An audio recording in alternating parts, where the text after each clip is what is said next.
Ladies and gentlemen, it is an honor and a pleasure for me to welcome you all here this evening. His Excellency, Ambassador Abdul Basit, His Excellency, the Honorable Sir James Mancham, founding president of the Seychelles, colleagues from the Embassy of Pakistan, friends, master students, young leaders, participants. It is really an honor for me to introduce tonight's evening. As many of you may know, the Institute for Cultural Diplomacy is quite interested in the field of human rights, in particular as to how it connects also to cultural diplomacy. For a long time, cultural diplomacy was just talking about the nice things, just talking about the easy things, whether it was jazz or design or art, etc. But at the Institute for Cultural Diplomacy, we really feel the future of cultural diplomacy is about building trust, about building understanding. And if we're serious about doing that, if we're serious about educating, enhancing, and sustaining relationships, we need to have open discussion. We need to have open debate about all of the issues. And in that sense, I think tonight's really a special opportunity, on the one hand, for us to discuss something very difficult, on the other hand, a chance for us to really, hopefully, engage, challenge each other, ask questions, and really bring to light some very important issues that I think are very, very crucial to understanding not only the relationships between India and Pakistan, but actually international history. As you all know, October 27th, 1947 is known as Kashmir Black Day. And now, in 2012, we would like to pay respect to this very important day in the history of the region. According to the partition of the India Plan, in 1947, princely states in the British India could opt for an accession to India, Pakistan, or continue with their independent status. Contrary to that, on October 27th, 1947, Indian forces entered into the predominantly Muslim state of Jammu and Kashmir against the wishes of the people of the state. The people of Kashmir revolted against the Indian occupation and marked the day as Black Day. Later, India took the dispute to the United Nations. The UNSC resolution of April 21st, 1948, one of the principal UN resolutions of Kashmir, stated that both India and Pakistan desire that the question of the accession of Jammu and Kashmir to India or Pakistan should be decided through the democratic method of a free and impartial plebiscite. The resolution is a binding on both India and Pakistan. So this evening, I think on the one hand, we need to remember this important moment in history. On the other hand, we also need to ask the question, what relevance does it have today? Today, of course, one of the burning fires is really the massacres that are taking place in Syria. Maybe what can we learn also from past experiences that might be relevant today? So I myself am not an expert on the topic tonight, so I'm very much looking forward to coming really with two open ears, to listening to a number of other experts who know much more about the subject than myself. And my hope is that through the course of the evening, also the dinner that follows, we can really achieve also our own forms of cultural diplomacy and exchange on this very important topic. So thank you again, everyone, for coming this evening. I'd like to now introduce our first keynote speaker of the evening, Mr. Michael Gottlob. Mr. Michael Gottlob is currently the speaker of the India co-group at Amnesty International. He's initially from the city of Dortmund, and for many years worked as a German language teacher in Germany as well as in India. In his education, he is a historian, as am myself, in his training. So ladies and gentlemen, please give a very, very warm welcome to Mr. Michael Gottlob from Amnesty International. Thank you. Yep.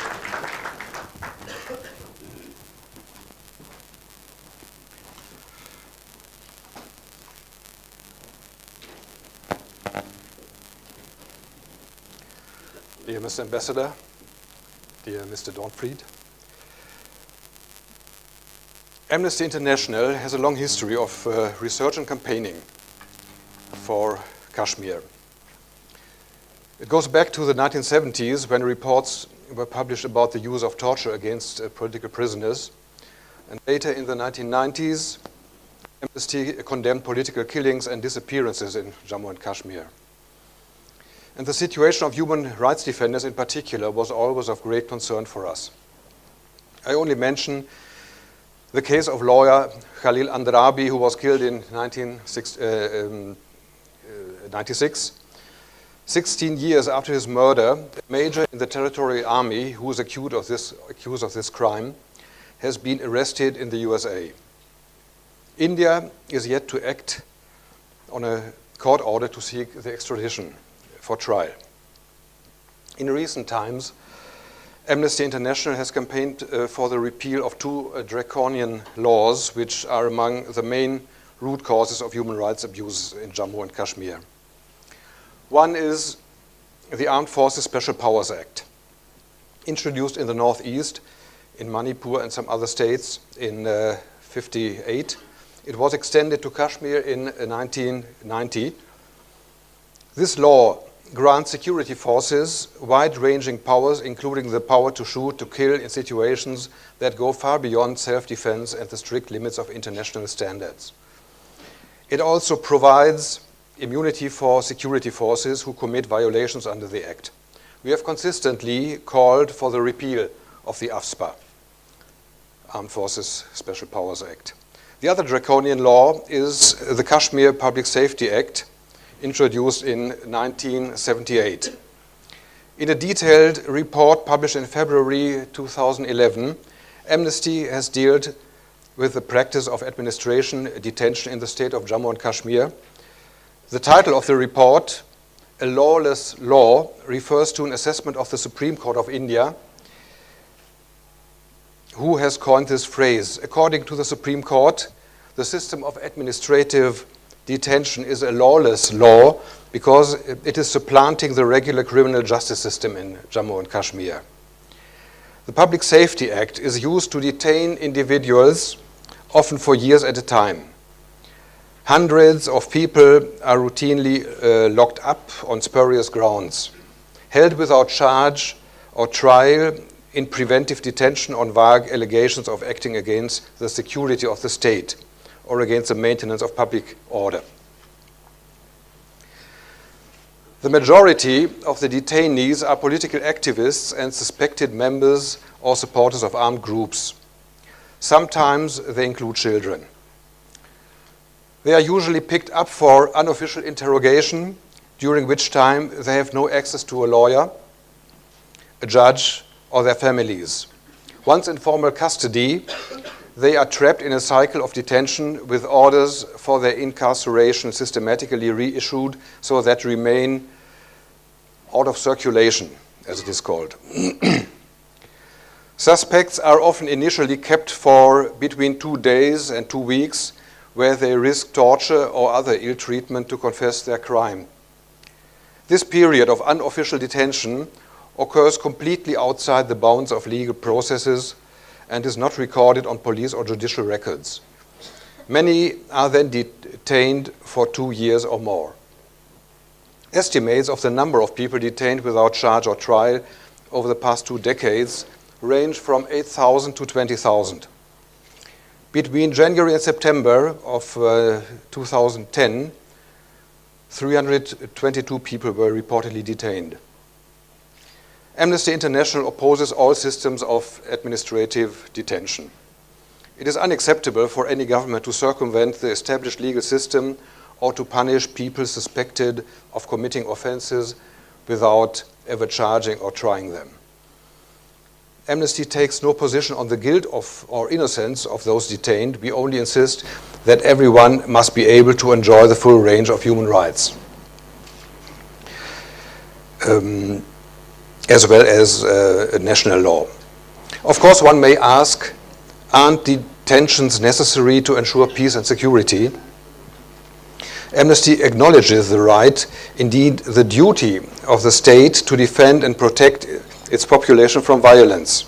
However, this must be done while respecting the human rights of all concerned.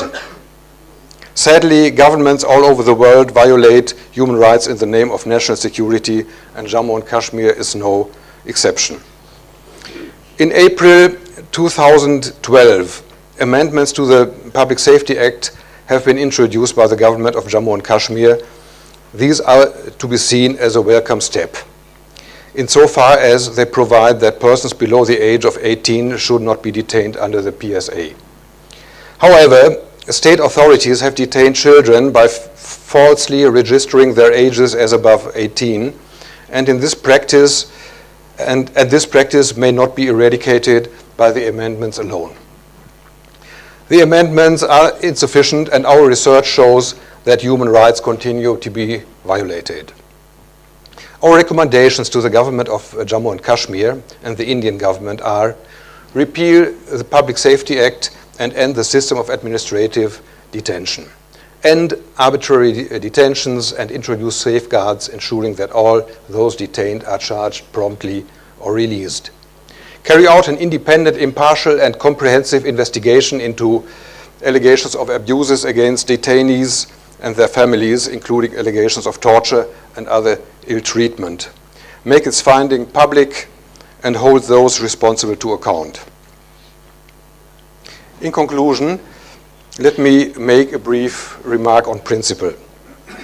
The work of Amnesty International is based on the values of international solidarity, action for individual victims, the universality of human rights, and also on impartiality and independence. This means, in the case of Kashmir, Amnesty International does not have any position on the political issue between India and Pakistan. Nevertheless, we believe that the improvement of the human rights situation can be an important step towards a peaceful solution of the conflict. And let me end with my best wishes to all of you for the Feast of the Sacrifice. Eid ul-Adha Mubarak. Thank you.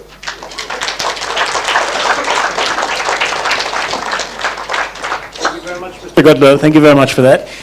Helpful to get also the framework of the situation itself. What we'd like to do now, if my colleagues could help, is show a brief documentary. It's about 10 minutes. I think William, is Katie there? I'm not sure who set up the documentary, but if we could have someone assist us with that, that would be great, and we can get some insights. Maybe Darnell, you could always give us a hand too.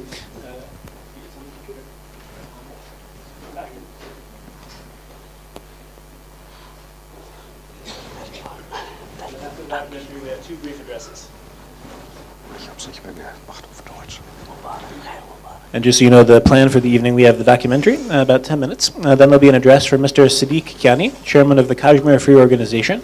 And then we have an address from His Excellency Ambassador Abdul Basit, the ambassador of Pakistan to Germany. Following that, of course, very important is the dinner, where the informal cultural diplomacy will take place. That's scheduled to begin between 8 and 8:15.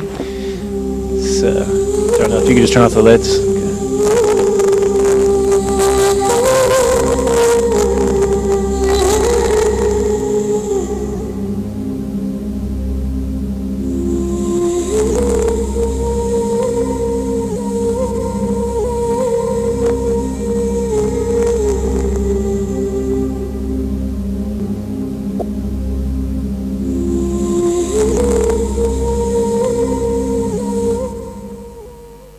Children are the most innocent citizens of any society. They are responsible custodians of tomorrow. They are a symbol of innocence. They are fragile and relate to the nature most closely. Silence in honor of all of those victims of Kashmir, as well as the victims all around the world who are suffering from human rights violations. So please, a brief moment of silence.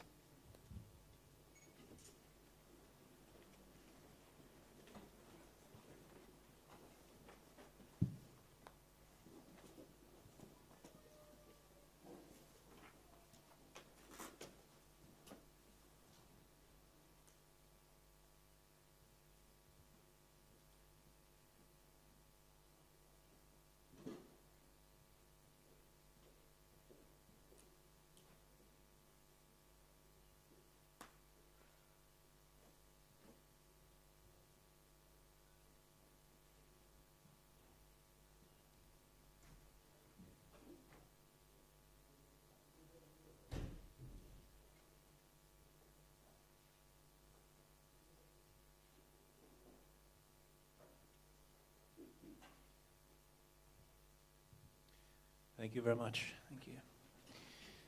That was a difficult but a powerful documentary, but glad that we could share in that. Ladies and gentlemen, now I'd like to give a warm welcome to our next speaker. He is currently the president of the Kashmir Free Organization, initially himself from Kashmir, Pakistan, but now living in Berlin. His initial studies were actually in genetics, and he then moved later in life more to the field of human rights. Ladies and gentlemen, I'd ask you to please join me in a very, very warm welcome for Mr. Siddiq Kiani. Thank you. Ladies and gentlemen, Honorable Ambassador of Pakistan, Sehr geehrte Damen und Herren, Muazzaz Hazreen, Assalamu alaikum wa rahmatullahi wa barakatuh. Mein Thema ist Menschenrecht, Verletzungen in indischer Besitzanteil von Kashmir. Wenn wir uns auf der Weltkarte Kaschmir anschauen, sehen wir, dass Kaschmir inmitten Asien liegt. Der größte Teil grenzt an Pakistan, China und Indien. Kaschmir hat eine Fläche von ca. 113.000 Quadratkilometer. Kaschmir wurde in zwei Teile gespalten. Der größere Teil mit einer Fläche von etwa 101.000 Quadratkilometer ist von Indien Besitz. Der kleinere Teil mit etwa 11.000 Quadratkilometer ist als Azad Kaschmir, Free Kaschmir mit Pakistan. Kaschmir hat so viele Schönheiten der Natur. Touristen aus der ganzen Welt sind dorthin gereist. Folie 4 bitte. Jeder Tourist hat nach der Rückkehr gesagt, wenn jemand das Paradies auf Erden sehen will, dann soll er nach Kaschmir reisen.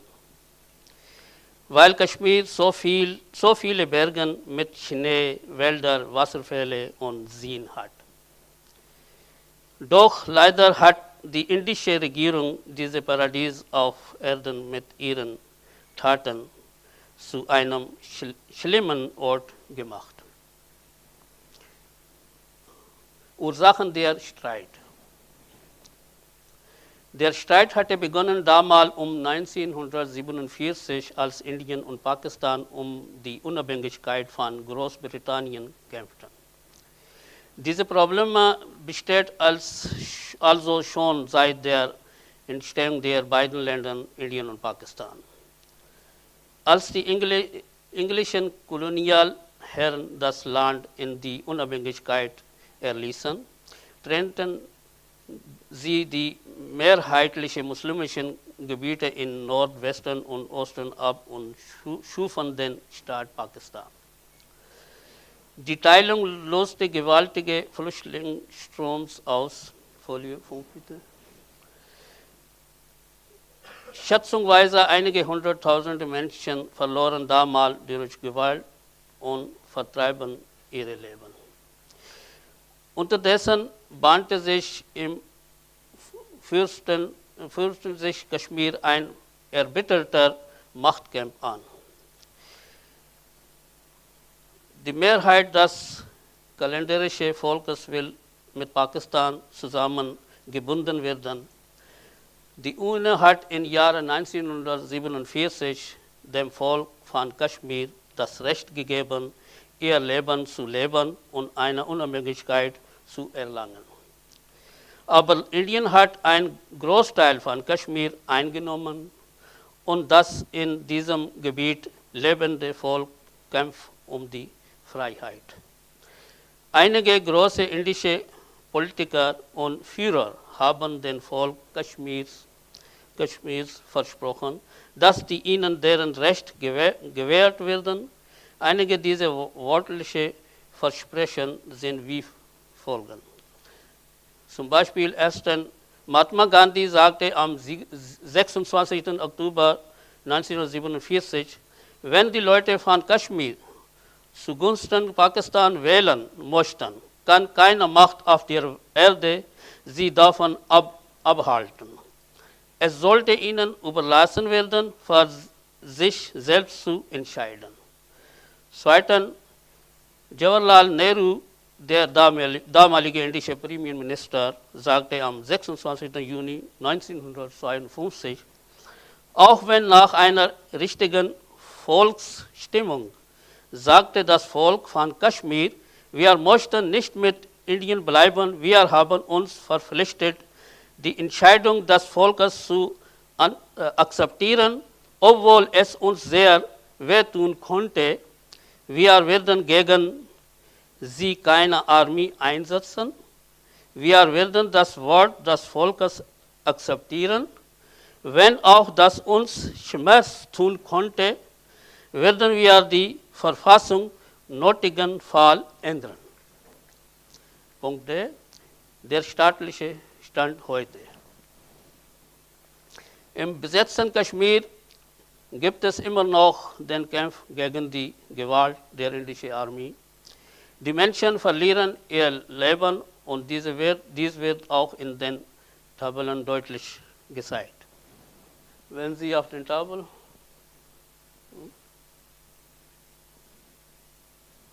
ja, Zahl der Toten 93.757. Eigentlich, wie Sie gerade mit im Film gesehen haben, das war auch sehr traurige und sehr, kann man nicht vorstellen, das war so mit den Menschen, was in indischer Seite in Kaschmir getan wurde.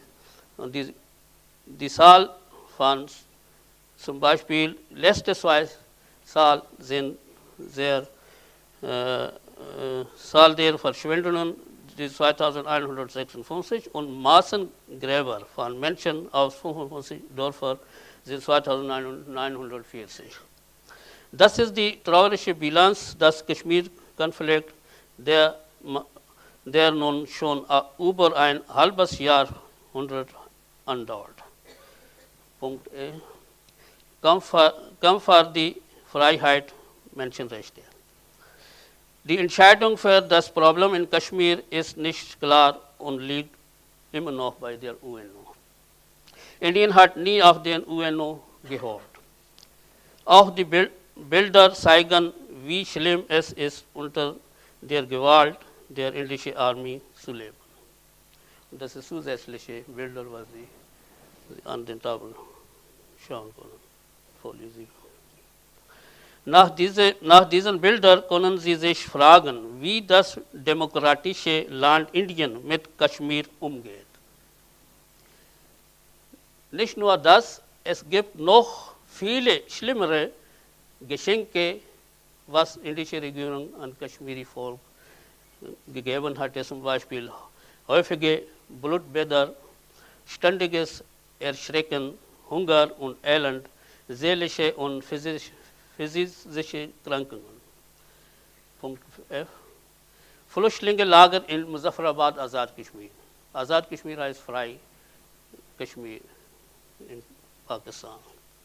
100.000 von Flüchtlingen flüchten in den 90ern nach Azad Kashmir, Pakistan.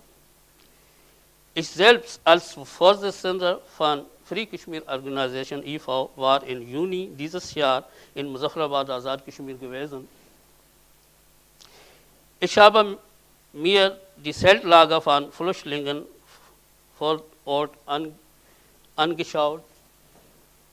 Mir wurde von vielen berichtet, dass sie vor der indischen Armee und nach Muzaffarabad, Azad Kashmir geflüchtet sind und immer noch darauf warten, dass die Grausamkeiten der Armee im besetzten Teil von Kaschmir aufhören, damit sie wieder zurück in ihr Land können.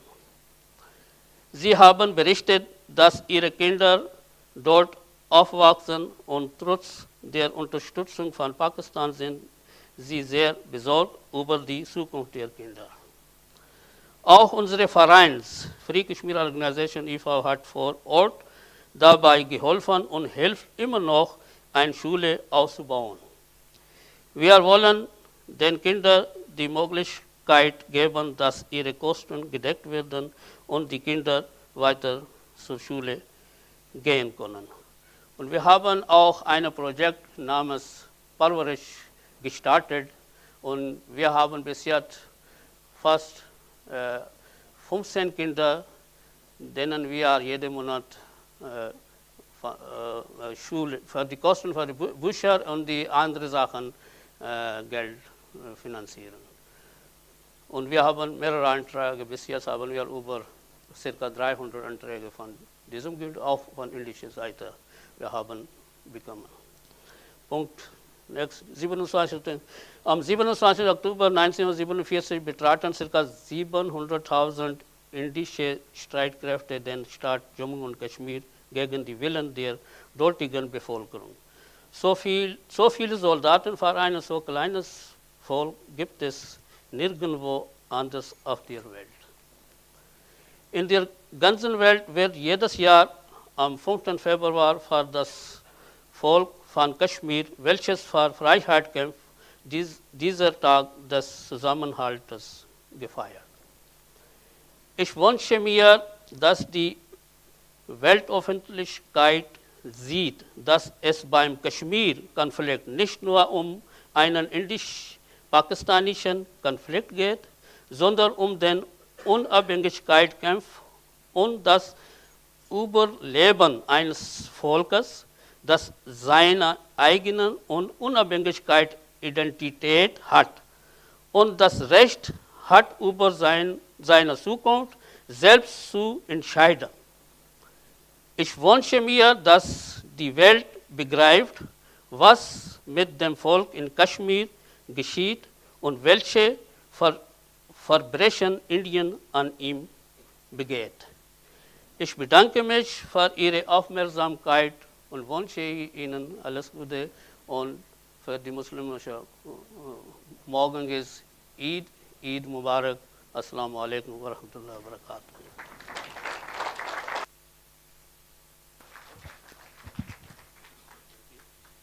Thank you very much, Mr. Kiani. We will now switch back to English. We have a mixed audience. I know some of you are native German speakers, some of you are native English speakers.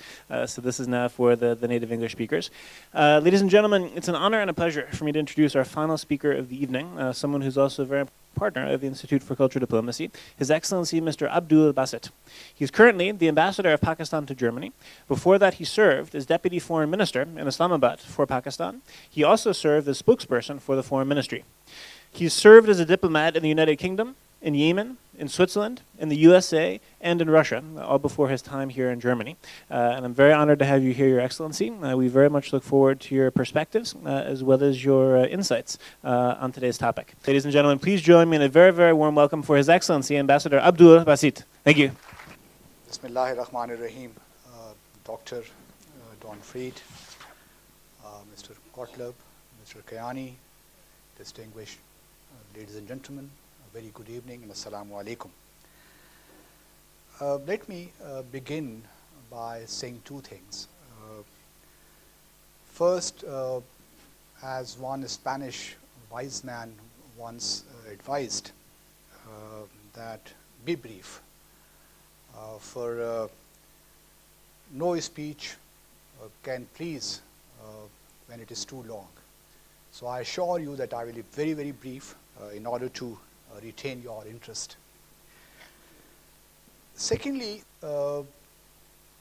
as one philosopher once said, that it is easy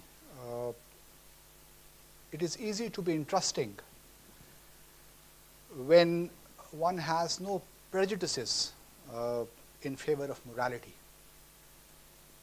So I can assure you that my remarks today will not be interesting, because I do have prejudices, not against morality, but in favor of morality. You just saw a documentary which graphically illustrates what the situation in Indian-occupied Kashmir is. It is very unfortunate that the international community as a whole has forgotten about Kashmiris, about 13 million Kashmiris, who since the independence of Pakistan and India in 1947 has been struggling for their right to self-determination. And the right which was committed to them not only by Pakistan, not only by the international community, but also by India. It was India which took the matter to the UN Security Council in 1948. And then as a result of that, the UN Security Council passed a resolution asking both India and Pakistan to arrange for a plebiscite or a referendum in Kashmir to determine as to what Kashmiris want, whether they would like to join India or Pakistan. And India agreed to that resolution. But subsequently, India reneged from its commitment. And even now, after a lapse of 65 years, we do not see a plebiscite on the horizon. So Kashmiris continue to suffer. And as of today, over 90,000, as was pointed out by Mr. Kayani, over 90,000 Kashmiris have given their life in order to win their right to self-determination.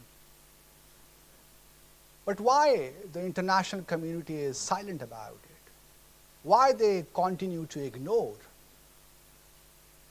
the plight of Kashmiris? It is very simple. Because India is a big country, there are commercial and economic interests, and the states, and when it comes to hard economic interests, human values, principles, they mean nothing. And that is the dilemma we face in international relations. We talk about principles, we talk about human rights, human freedom, but the states become timid and diffident when it comes to their hard core economic interests. So all countries, majority of the countries in the world, have forgotten about the plight of Kashmiris, about their right, because India is a big country. And all have their economic interests in India. All have their political interests in India.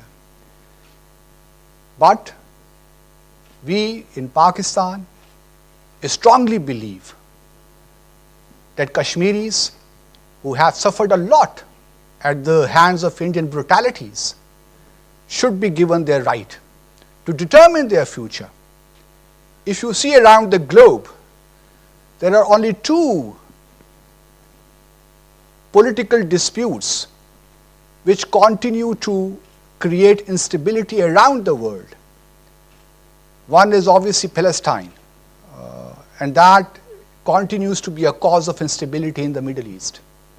The other is the Jammu and Kashmir dispute between Pakistan and India, which continues to bedevil relations between Pakistan and India. And not only that, over 1.5 billion people in South Asia are suffering because of this dispute. Because this dispute does not allow India and Pakistan to have a normal relationship. And I can tell you that South Asia is the only region in the world which has not been able to benefit from the process of globalization. It is the least integrated economically, least integrated region in the world. You see around the world, ASEAN, European Union, you go to Latin America, you see regional cooperation, regional economic integration. But in South Asia, unfortunately, there is no such thing, because the Jammu and Kashmir dispute continues to elude economic integration, economic prosperity, and that is the reason why, despite all the fanfare about rising India, in India still 400 million people live below the poverty line. And so is the case in Pakistan. We are also suffering because of poverty, illiteracy, disease and everything. Because most of our budget revenue goes into our defense. And we can't be oblivious to our security requirements from India, because we have suffered in the past. So things are rather very discouraging in South Asia. And we sincerely hope that India will show flexibility in its attitude. It's a big country, and we acknowledge that. But when you are a big country, it is warranted that you also show more magnanimity, more generosity. And we strongly believe that South Asia will not witness a viable, durable peace unless the Kashmir dispute is resolved. And it goes without saying that, as was once said by Churchill, that the soul of freedom is deathless. The soul of freedom is deathless. It cannot and will not perish. So we are very confident that the people of Kashmir, Jammu and Kashmir, will continue giving sacrifices in order to win their right to self-determination. No power on earth can suppress them for all times to come. Sooner or later, they will exercise their right to self-determination. However difficult this proposition may seem at present, but we are very confident that people eventually win their freedom, whatever may come. It's just a matter of time. India will have to give that right to Kashmiris sooner or later. There is no question about that. But I'm very glad that today you have all gathered here to mark that Black Day when Indian forces entered into Jammu and Kashmir, and since then it continues to occupy that land. So thank you very much for your presence here, for your patient listening to us very patiently, and thank you, Mark, for providing us this opportunity, because your institute is now establishing its reputation as an organization which is very sensitive to these issues, especially in the context of human rights. And we are very glad that you have been able to organize this event, and thank you very much. And this will go a long way because people, individuals, countries, organizations who support these values, these universal values, establish their roots in solid foundations. So we are very glad that you have been able to organize this evening to observe that Black Day. So we look forward to continuing this cooperation between the Pakistan Embassy and your institute. So thank you very much once again. As I promised, I hope I wasn't that long. Thank you very much. Very kind.